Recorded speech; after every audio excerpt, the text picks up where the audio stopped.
We're going to talk about integrity and authenticity today. Yes. But you started off in quite an interesting place. What brought you here?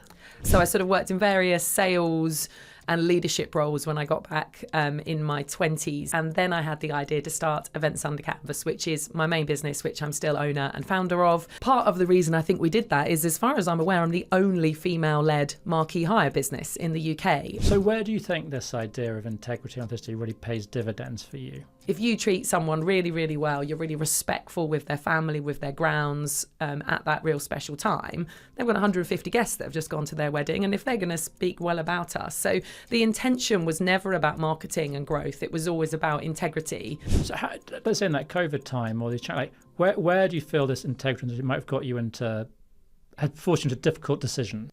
I don't think it's so much difficult decisions, but I think probably quicker and easier decisions could have been taken if I didn't have such a high bar of integrity. So I think sometimes it's really easy to do the easy thing. Jenna, thank you so much for today. This has been great. And what I've really loved is how that integrity really does, you can't really fake it, for one, but so the payoffs are both sort of in the numbers and outside the numbers. Agreed. And that's lovely. Thank you. It's been a pleasure.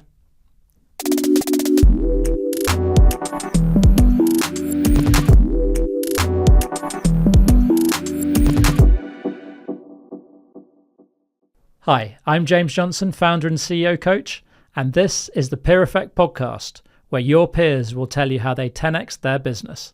My guest today is Jenna Ackerley.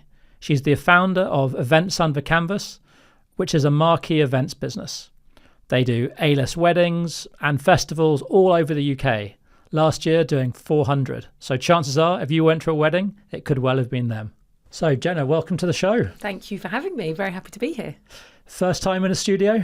Not my first time. Well, it's my first time in a proper podcast studio. I've been in a radio studio quite often. But yeah, this is a bit different. I like it. Yeah, I feel like you're the pro here. You've been like a radio host for 2 years. I'm used to it live, so it's quite nice that you get to edit this if I mess up at all. It's probably me messing up. Then we edit my stuff out. Fair enough. Okay. Well, so, apart from being a radio show host, which is one of the many things that you do, what has taken you to where you are today? We're going to talk about integrity and authenticity today. Yes. But you started off in quite an interesting place. What brought you here? Okay, so I have started and scaled two businesses in my, I guess, from a business point of view in my career. First, when I was 24 years old living overseas in Mallorca, I started a recruitment business for seasonal workers. That was my first foray into business, and I started that from scratch, sort of web-based company, getting young people looking to work overseas and matching them into jobs. That went pretty well.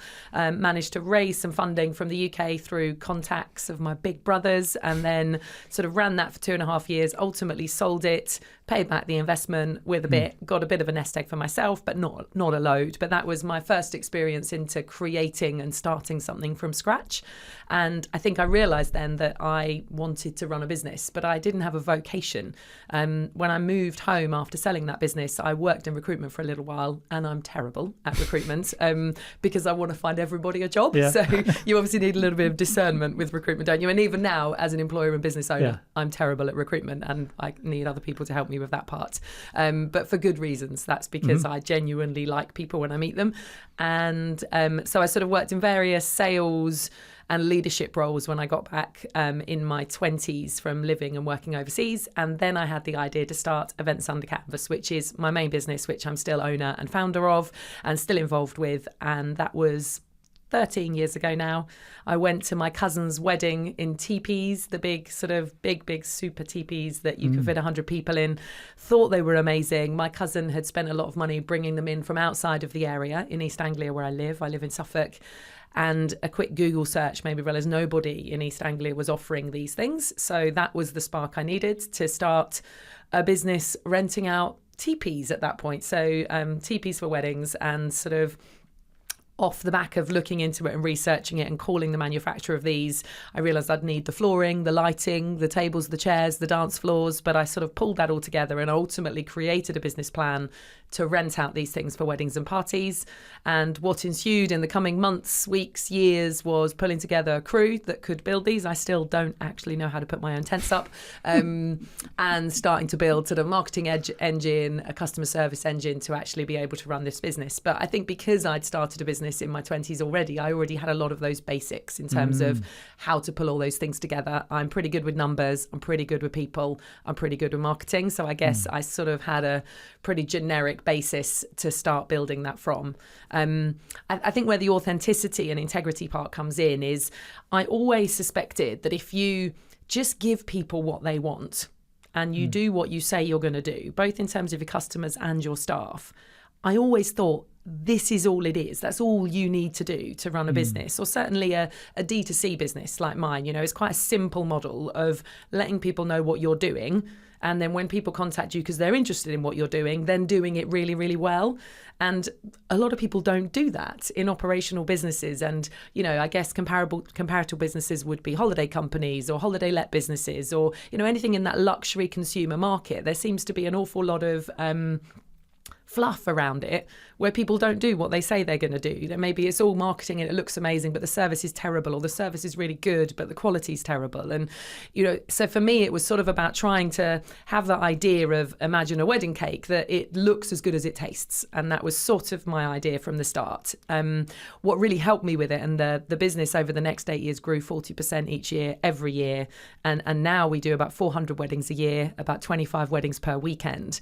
And part of the reason I think we did that is, as far as I'm aware, I'm the only female-led marquee hire business in the UK, or at least, I've been to a European convention of marquee hires and I was the only woman there as well, because it's typically a business, it's quite slow growth, generational, slow-moving businesses. It's like a building company or something like that, because really the majority of what we do, while it looks great that you're building these beautiful tents for weddings and festivals, is typically they're put up by men with big hands and, not necessarily so strong on the customer service and the slickness of response, because the guys running them are then getting home knackered at the end of the day and they can't be bothered to reply to an inquiry. So sounds like yours are still put together, men with big hands. It's just you're taking care of the rest of it. That's true. That's completely true. And I think that's true. It's less about the women's side. It's more about that split between the commercial and the operational side, actually. So typically, marquee businesses are normally led by the operational side. So the owner of the company is someone who's still very hands-on operationally, maybe with a team of administrators in an office that maybe don't have that decision-making ability with the way they're dealing with customers. But ours was flipped. So all of the sales, marketing, service and planning was done by the leadership team in the office with a crew then supporting that. Was that the same for your recruitment business? You said like you weren't a great recruiter, but you grew a successful recruitment business, and now you're not putting out TPs, but you've grown a successful TP business. Yeah. Was it the same for the recruitment business as well? I think it was just the recruitment thing was very niche. It was just me, and then I did employ one administrator towards the end to work part-time with me. So it was very small, more like a small sole trader little business, and it was much more of a matching thing. It was more like a Tinder for holiday reps, So it was like basically everyone who registered that was available to catch a flight to Benidorm or Mallorca or to Morzine for a ski season, I could find them a job. So that worked to my skill set. Once I got home and I got a job with a proper recruitment business, and suddenly it was much more about sort of nuance and discernment, then I wasn't so good at that. I think I realized as well that my interest was always on the structural side of the business, and what allows people to relate to each other. How do you build the best teams? How do you give your customers what they want? So I was getting distracted as a recruitment consultant into the mechanics of the business rather than just focusing on matching people to jobs. I imagine your team lead or manager loved that. They were like, not so much. No, it's really funny actually. I know that I'm still a good friend. The owners of that recruitment business ended investing in events under Canvas, because I went back to one of them and asked them to be my mentor early on. And it's funny, I think they'd probably agree I was terrible at recruitment and I wasn't good at that, but I think they like and respect me as a business person. Well, I think what's quite cool about this is like how you've spotted the problem, but then you kind of went all in. Did you buy all this stuff before you even had your first booking, or did you? Yeah, I'm a risk taker, but it wasn't big investment. I thought it was initially. When I originally did my numbers, I sort of calculated I needed about 60 grand to buy all the stock I needed and do the marketing I needed to get the business off the ground. And so I identified where that money was going to come from. Some of it was not building an extension on my house that I was planning to start that year, a loan from my parents. So I sort of identified the money and I built the website. And I placed an order for some of the stock, but I hadn't paid for it and I hadn't signed anything. everything. And then what I realized, as soon as my website was live, people wanted to book, and the lead time in my business, and it wasn't something I knew going into it, but if somebody's planning a wedding, they pay 25% of that booking 18 months before they need it. Wow. So suddenly I was getting these bookings coming in for the following summer, and they were all paying me deposits, which is the way the industry works. So I sort of didn't need that 60 grand in the end, because I realized, wow, I've got this money. But I think that's where integrity comes in, because it's sort of, that there's a marketing machine there of trying to legitimize yourself and make you look more credible than you are in those early days. Like, my cousin let me use her wedding photos, because obviously at this point I didn't have any teepees. So, there was probably some questionable, that sort of fake it till you make it element. But actually, I always knew that anyone that gave me any money, it was sacred, and I was going to be looking after it. And there was never a question of that. So I think maybe because I knew that rubbed off, and my customers trusted me. So these people were sort of giving me money and ordering. And it's in the first year when I did the business plan, when I worked out I needed that 60 grand, I sort of thought, and the context here is I was on maternity leave with my son. So I had a 4-month-old baby, which is partly why I could do it, because I was on maternity leave. Because that's so relaxing. Well, I think as well as realising I was terrible at recruitment, I didn't have that. My mum was a stay-at-home mum, and I assumed that when I had a baby, I would become like my mum. My mum was amazing and unconditionally loving and so patient. So I just assumed that's what happened to women when they had babies. So I had this little baby who I loved unconditionally, but oh my God, the lack of focus and the mess and the distraction was unbearable. So I'd been originally looking forward to this whole year off maternity leave. And then probably by 3 months, I was thinking, oh my gosh, when am I going back to work? So actually the business idea came along, and it gave me an opportunity to try it whilst I was on maternity leave without quitting my job. I was working in the NHS at the time in a management role. So it was low risk there. And I got to sort of try it out for a while beforehand. So where do you think this idea of integrity and authenticity really pays dividends for you?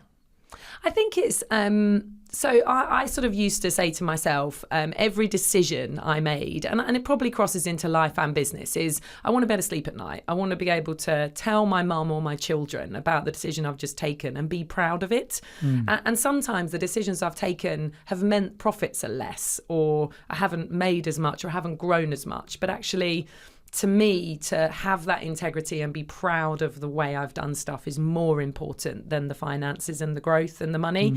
And that was sort of this secret thing I always thought and didn't say out loud 12 or 13 years ago, was I sort of believed that sort of leadership business rhetoric, the idea that if you're a limited company, your integrity should be limited somehow. I didn't buy into it, but I sort of wanted to test it for myself, because I would maybe profess what I believed about just looking after people and doing the right thing. And sometimes people would tell me I was naive or ignorant, or that I didn't understand the big picture. So I guess when I was in leadership roles and working for other people, I was doubting and thinking, would I do it like this if I had my own business? So it was a bit of a test case. And then I thought, well, I'm going to try, and that's what I'm going to do. And so I'm really, in practice, what it looks like is we're really open with my team. So with my leadership team, I'm so open. They know exactly how much profit we're making, how many dividends we're paying, what we're spending our money on. There's nothing hidden from my leadership team. I think what that gives me back is complete trust, two ways from them. So I can tell them exactly why I'm doing things the way I'm doing. And then they return the favour to me by having my back and being open and honest. And I think with customers, it's about recommendations and referrals. We're in the wedding industry, so typically customers are one-off for us. A woman typically only has a big wedding once. Maybe she might have more than one wedding, but not the big white wedding. And we're in that big white wedding market, But actually, if you treat someone really, really well, you're really respectful with their family, with their grounds, at that real special time, they've got 150 guests that have just gone to their wedding, and if they're going to speak well about us. So the intention was never about marketing and growth. It was always about integrity. But I sort of always suspected if I throw all my effort into the integrity and doing the right thing, the dividends will follow. And they did. And what I saw was this huge growth, our reputation growing. We've never had a problem recruiting, even though I'm terrible at it. We've never had a problem finding people, because our reputation precedes us. And existing staff will say to people, well, I've worked for Events Under Canvas and they look after me. They're really nice to work for. So, yeah, it follows through by I'm happy and the team are happy. And the big test of that last summer was I stepped back last summer. I was MD, and I sort of realised I hadn't really lost my mojo, but it was almost like level complete. I'd sort of done it. I'd done everything. I'd grown the business over 8 years quite unprecedentedly, and then through COVID I'd nearly lost the business and all the struggles of that and the tough times, and I felt a bit exhausted. And also I had this head of ops working for me who was brilliant. He was a brilliant leader and he was my number two, and I probably realised there was a risk of losing him because he was almost too good to be a number two. He didn't have aspirations of running his own business or being an owner of a business, but he's a brilliant leader. So actually last summer I spoke to him and said, how do you feel about stepping up and becoming the person running this company? I'll still be the owner and I'll still be the person who the buck stops with, but I won't be here day to day. And it was a complete win-win for both of us. He then stepped into a more senior role running the business, and I was able to step back. And I think probably that build-up of trust, credibility, integrity over the years is what has allowed that to work, because it doesn't seem to work that often when someone who's maybe more controlling, more protective, more restrictive on what they share with their team, then they're the people that find it really hard to step away then, and their only option is maybe exit through sale or MBO. So let's say in that COVID time or the where do you feel this integrity might have got you had forced you into difficult decisions? So where my integrity forced me into difficult decisions. I don't think it's so much difficult decisions, but I think probably quicker and easier decisions could have been taken if I didn't have such a high bar of integrity. So I think sometimes it's really easy to do the easy thing, whether that's making someone redundant or, maybe not being honest to a customer about something that's gone wrong. And actually, but we have really interesting, open conversations in the office about it. And when a decision has maybe been taken that isn't win-win-win for everyone. I'll often be thinking, is this win for the business, win for my team, and win for my customer? And if it is win for all of those, it's a really easy decision, isn't it? It's sometimes you sort of have to lose out on one of those, and then it's never my decision. Then I would bring other people into it, and I've probably been known to either call a customer and let them help me make the decision on the right way to do something. I guess thinking about it, I've done it. I've done it before, which was one that's just come to mind, which was really tough. That basically I had my ops manager had a wedding to go to that weekend. I don't think he was best man, but it was someone really close to him. One of his team broke down on the M25 in a van with an entire sailcloth tent in the van, which was for a woman's wedding. This was on the Thursday, and the wedding was on the Saturday, and they had the florist coming in on the Friday to decorate it. And we had an entire tent on the side of the M25 delayed for a few hours. And the decision was ultimately tell this woman her tent's going to be delayed, which is awful for her wedding plan, sub-hire in from another company and potential huge costs, and whether or not we could even do that, or my ops manager having to arrive late for his own wedding event that he was going to because he needed to get on the road and go and build that tent. And it was just a horrible situation because none of those were good options. And I think and in the end, my ops manager just volunteered to do it. But it was, but it was in conversation with him. And I think if I'd have pulled rank and told him to, I'm not sure he would have done. And it was like a real test of whether I was going to pull rank, because I very, very rarely pull rank on stuff. It would normally be I'd want it to be a decision from the bottom up. So it was a conversation. It was like, this is where we're at. We've got this guy on the side of the road. We've got a team of people that can do it. And it was sort of all the moving parts and lots more complexity than that. But ultimately, I asked the ops manager to help me decide what to do. And in the end, he's like, and he wasn't happy about it, but he wasn't feeling forced to either. He was like, there is literally nothing else to do here, is there? We can't let this woman's wedding not happen, so I'm going to have to go, aren't I? And then he had to make a really tough call to his wife to say, you're going to have to go ahead without me and I'll follow on because I've got to get, So it's times like that, which is horrible because you want to rescue everybody and make everybody happy. And, we're dealing with really important, someone's wedding is super, super important, isn't it? So it's really a fun thing to do, but it's, when it goes wrong, it's really tough.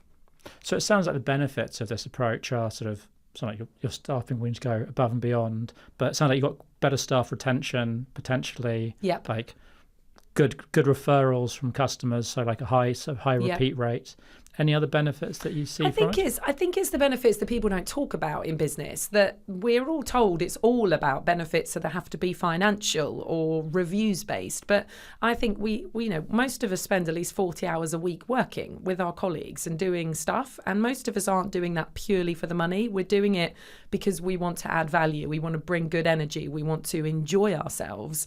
And so I'd say when I look back on the last 13 years of running my business, I've had the most amazing fun. And it's because of that integrity. It's because people like each other. And we'd all much rather spend time working with people we like. And to do that, you've got to have integrity, haven't you? And we all see stuff happening in the media and in politics where someone doesn't follow through on their word, and whether it's naval ships getting blown up or schools getting blown up or politics going sour, you think, well, actually the importance of someone's truth and their word, I think, is more important than anything. And I would rather lose a load of money and keep my word than keep my money and break my word, because I just think the long-term impacts of that as a person is more important. I imagine that during COVID, there must have been decisions to make which must have tested that as well, because of bookings or a whole range. Completely. I mean, God, that was really tough. So we had that night when Boris made his announcement we were going to lockdown, we had 125 weddings booked for that season.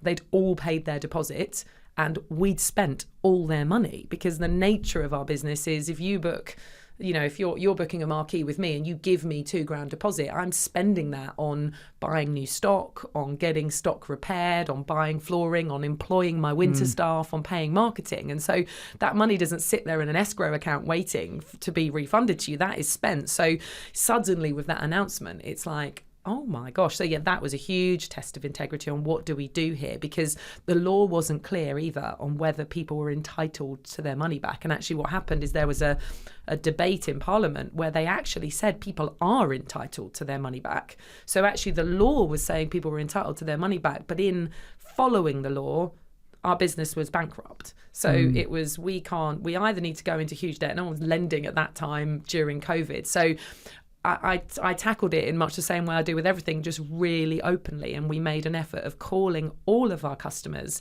and being really honest with them about the fact we'd spent their deposit, not because we were irresponsible, but that was the nature of our business. And what we decided to do and what we offered everyone, which 99% agreed to, was you can postpone your wedding for free for any date within the next 2 years and we will fix the prices. So we can't give you your money back, but what we will say is you choose another date at any point, you can change up what you're having, we won't put our prices up at all. And everyone went for that, other than one who wasn't happy with that. And we went through a process and ultimately refunded that one. But it's sort of actually the fact that we had looked after these people leading up to that and we'd been true to our word, when then I needed to ask them for help by saying, if you demand your deposit back, then my business goes bankrupt, which I guess isn't good for them either, because some people will get their money back and some won't. But I didn't go that far of saying that or threatening. It was just, this is the situation.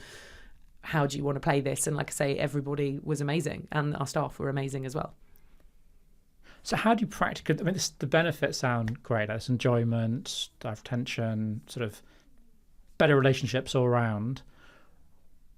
How practically do you bring this to life? It sounds like just being very open in your communication with people is one, but what practically, like other founders who are listening, what can they do? Yeah. I mean, I think this is where the word authenticity comes in. And this is where integrity and authenticity have to go together, because you can't fake any of it. Like anybody that thinks, oh, I heard Jenna talk about integrity and that sounds like that would be good for my business. If someone doesn't have that, then you can't fake it anyway. But I think there are lots of founders out there and lots of business people out there that sort of believe what I'm saying, but they're a bit too scared to do it. And then I think if you fall into that category, it's about trying it with the small stuff. It's about, first of all, trying to work out who you are underneath. Once you strip away what all the business advisors tell you and what all the books tell you, and you actually look at who am I underneath and why did I start this business? Now, if you started your business for money, then my advice isn't for you. But if you started your business because you've got a real passion or a talent for something or an excitement in something, you go back to that and you remember why you're doing it. It's a bit like being a parent, isn't it? You get so caught up sometimes at the stress of the weekend that you need to take a step back and realize that you love this child, and that can sometimes help you make better choices. And I think it's the same with business. Most of us go into business because it really excites us. We want to add value, we want to bring passion and purpose, but then it gets lost along the way and it becomes about the numbers. And so that's where I guess mentorship and coaching coaching can really help if you choose the right person, because it is about stripping back, getting back to that original reason of doing something. Yeah, kind of sort of taking a step back and looking at the perspective. I think often work with founders, they get essentially feeling stuck. Yes. It's like either not only just stuck in, they're not clear on the strategy, but they're stuck in a pattern of behaviour or a way of doing things that doesn't quite chime right. No, completely. Actually, then taking a step back and realising, A, that's happening, and B, giving yourself permission to be free and go, actually, I do have a blank sheet of paper. What would I, given the choice, if I treat my business like a startup from today, what would I change? Completely. Actually leads to some really interesting behavioural shifts. Yeah, one of my favourite sayings is as within, so without. And I think it works so well with business that I think actually when a founder is involved in a business, what's going on with them as a person is often reflected in the way their business is functioning. And I've definitely seen that in myself over the past 12 years, is where my brain and my heart and my emotions has been reflected within my business. So I would say if a business is stagnant or floundering, it's probably because of something in the founder or whoever is making the day-to-day decisions, and going within to that, whether that's through therapy or coaching or retreats or talking to peers or talking to AI, actually uncovering what's driving that. So for me, it was probably that I'd become stagnant I was going to my company because I thought it was my identity and I thought the business needed my energy, but my energy had changed after doing it for 12 and a half years. So I had to decide that the right thing to do for me and my business was to step away and let the emerging energy step in. So sometimes it's about how involved to be, it's about what's driving you. And I think often what happens with businesses is initially it's the passion and the purpose, and then it becomes about the numbers, and then someone starts attaching like their value to their numbers, and then that's when typically a business starts struggling, and then they try and fix that by applying stronger numbers to it. And that, to me, I don't think that works. It's about refinding that passion. Yeah, I think sometimes you get captured by the exit thought, and it's like, I need to hit it to this stage to get this thing. Completely. And also I think that exit conversation is an important one that doesn't happen enough. Is I think the business mentality is that it's all about exit, but actually, I'm sure you do podcasts about it, life post exit isn't great for a lot of people. And that was sort of what hit me last year, is I realized I wanted to step back from my business, but I didn't want to sell it. Because I do love my business. And there's that question of, if you're going to exit, it's not just about the number, it's what are you actually going to do afterwards? Because initially the idea of free time is really, really appealing. But for most founders, they're terrifying as well. It's terrifying, yeah, because you need to have purpose and community and relationships, and often we find those within our work. So that's, again, I think being able to talk to people maybe that have exited, have stepped back, and really get insight into what's happening in yourself is really important, I think. Okay, so what, for founders listening, there's one thing that they could do today after listening to this. Okay. What could they do? Yeah, so this is a bit out there, but I am really pro talking to AI like a counsellor, because most people are terrified of speaking to a counsellor, but we have all got wounds, shadows, behaviours, triggers that affect the way we relate to our staff and our customers. So the embarrassment of going to see a counsellor is huge. Actually, there's no embarrassment talking to Gemini or ChatGPT or Claude or whatever you use. And actually, we all use that practically now. I think most people are asking AI stuff about what's in the news or how to fix something or a hack for something. But actually, not loads of people are using it as a counsellor. And I think asking things like, I want to become a more authentic leader with my team. Can you help me with that? Those kind of prompts in AI. Because anyone who's got any problem in their business, it will almost certainly be something within themselves, and it will be either fear, control, wounds, trauma, whatever it is, will be reflecting out in the business, and getting there and going deep and opening Pandora's box, I think, is the answer. Because with our coaches often about this idea of deep work and how powerful it is, but it's not a quick solution. People often come to coaching and go, I've got this problem, can we solve it in 3 months? Like, there are elements that you can unblock, you can get clarity, you can get a whole range of things. Yeah. But there is often, like, if you work some for a year, 2 years, there is that chunk of deep work to dig into what's driving you. Yeah, it takes time. What's your limiting behaviours, limiting beliefs, etc.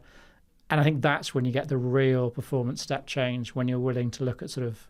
I agree. But I think that's where AI is going to be a massive accelerator for it. So I've had therapy before in terms of seeing a counsellor to work through stuff. But, you're seeing someone for once a week for an hour. and I did, I think, 12 weeks or something, actually, whereas I can now condense that down to 3 days by having conversations when my brain is ready, my heart's ready, when I'm in the right mindset, without the shame, without the cost, without the time delay. So I think once someone is ready to open Pandora's box, access to AI changes all of that. And then if you align that with a coach, a mentor, a therapist as well, then suddenly I think it will see a massive acceleration in that process of people tackling this stuff. But also I think when you this is all a journey, isn't it? As founders, it's not about fixing something. It's about working towards something and expansion. So the moment, if you start introducing a bit more authenticity and showing your true self to your colleagues at work, you start seeing impacts immediately, and so it's noticing those small things and those small wins and those changes. So it might take a year to get where you want to get, but the journey of it will be part of the fun of it and starting to buy into it and starting to believe it. I think the one danger I say around authenticity, people go, I can be unfiltered with my team. Because what I found is that it can be quite distracting. If you give your team unfiltered, or give your investors unfiltered thought, or your team unfiltered thoughts, it's something you haven't really thought through, just almost like just coming out. It can pull away from clarity or make them start thinking about things that aren't important. So I do think having that filter of maybe AI, maybe someone. I mean, AI is definitely having a mirror. That first thought, like, do I actually think this? Do I want to talk about this now? And we all change, don't we? So that's the thing, isn't it? Just because we've had a thought, that's not necessarily an authentic thought. I think authenticity is about, looking at your sort of thought patterns and emotions over the course of a month or two and thinking, what's my baseline? So you're completely right. And I would use AI, my non-exec directors, my team, my friends to help regulate that. I think you're right. But another thing I would say as well is I think there's not a right way to be as a leader, is there? So if someone is really impulsive, really changeable, then actually forcing them to be otherwise is inauthentic in itself. So, I think you're right. There's a bit of regulation that everybody needs, but actually some founders are brilliant yet completely erratic. And rather than trying to stop the erraticness, maybe it's about trying to build a team around them that can support that and allow them to be authentic in that environment. Yes.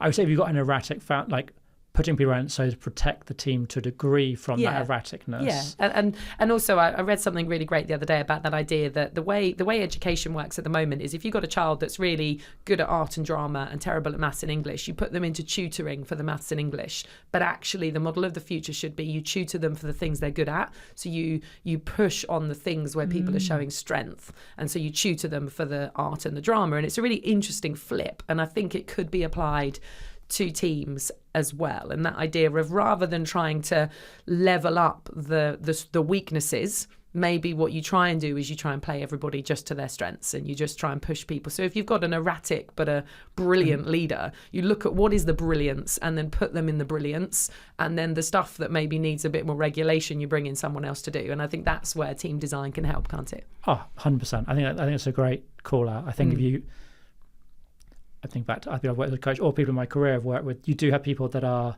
hyper erratic, but it's almost tied to their genius. Yeah. And if you said to them, okay, turn up 9 to 5, be very regulation your thoughts, you're going to lose so much of what makes them brilliant. And what's amazing about teams as well, unless you're a sole trader, what I've noticed as well is the things that I hate, there's someone in the team that loves it. I've always been really bored by processing. The moment I have to do one thing more than once, I'm over it immediately. And I guess when early days, you assume everyone's like that. So then you think, well, I can't give that person this dross because they're going to be as bored as I, but they're not. And so it's recognizing that as soon as you've got a few members of a team and they're a varied team, then that's where the fun starts, because a new job lands that needs to be done, and there's always a natural person that should be doing it. I mean, this is kind of not, but I think just building that point, that being deliberate what you enjoy and not shooting at people is such a valid one, because I think often founders end up doing the stuff they don't enjoy because they think they should carry that for their team. Yeah. And you end up as them doing the work don't enjoy and aren't good at, and the team getting frustrated because they're being expected to do strategy and all the fun stuff the founder would like to do but feels they should give their team. And actually almost need to switch their jobs around and go, okay, I'm going to take all of this back and give all of this to you. And actually, we're going to be so much more happy. I've had such fun conversations with my team over the years who've maybe come in from more corporate environments where they expect to have parts of their job they love and part that they hate. You know, everyone expects that, don't they, in a normal job? And I've had these conversations with people that it's like, but what do you really like doing? So you just do that bit.